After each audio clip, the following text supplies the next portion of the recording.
Hey Knox, where are we right now? We're in Sydney, Australia, in a place in Sydney called the Rocks, and this is where the first white settlers showed up to Australia. Okay, and who was the first European that came to Australia? Captain Cook. And when was that? In 1770. Yeah. To 1770. And then when did the British send back more people? In 1788. And why, I see behind you there's a sculpture of somebody that looks kind of like a prisoner. There are chains. What's that part of the Sydney story? Well, so after England lost the Revolutionary War, they can no longer send all their prisoners to the U.S. They would probably call it the War of the American Rebellion or something like that, right? Yeah. So they had to send all the prisoners to Australia, and this is where they sent them to work. And yeah. So, what was it called? If you let's say you got convicted of a crime in London, and they didn't really want to kill you, but they didn't want you to live in England anymore. What was it called if they sentenced you to travel to Australia? Transportation. Transportation. And what do you think was difficult for the early Australians about starting a country? What made their situation kind of unusual? Well, a lot of the early settlers were all convicts. And there were a bunch of native people.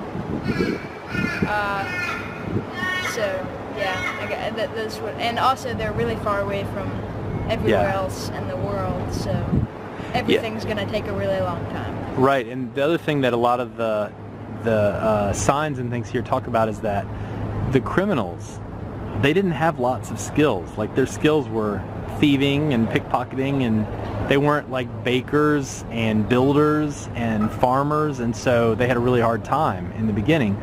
And so let's go around to the other side here. The British eventually realized that they needed to send other people to settle.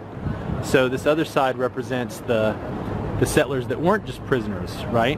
That came here, that were farmers and doctors and people that they needed to survive. So why is this city called Sydney? It was probably one of the first settlers, right? So I take that's a no. Yeah. The man who they named this after, he was the Home Secretary, which we don't have in the U.S. He was the Home Secretary in England, and he never even came to Australia, but you know. Okay. Yeah, so Lord Sydney gave his name to this place. And how big is Sydney now, 200 and something years later? Like relative, go ahead. It's the biggest city in Australia. It's like... It's over 5 million people. Yeah. Think about that, 20% of the whole country's population is right here in the city. Yeah, it's a small country when you're talking about population. Yeah, big time, big time. Have you been surprised by anything in Sydney so far? No. Okay. And we're also very near two major Sydney landmarks. Yeah, the Sydney Opera House and the Harbour Bridge. Yeah. So this is still kind of the center of things for Sydney in the world, right? Well, I mean, not really, because there's the downtown area, which is really the center. Right. The business doesn't get done here, but it's still what people know about Sydney, right? All these years later. All right. Thanks, Knox.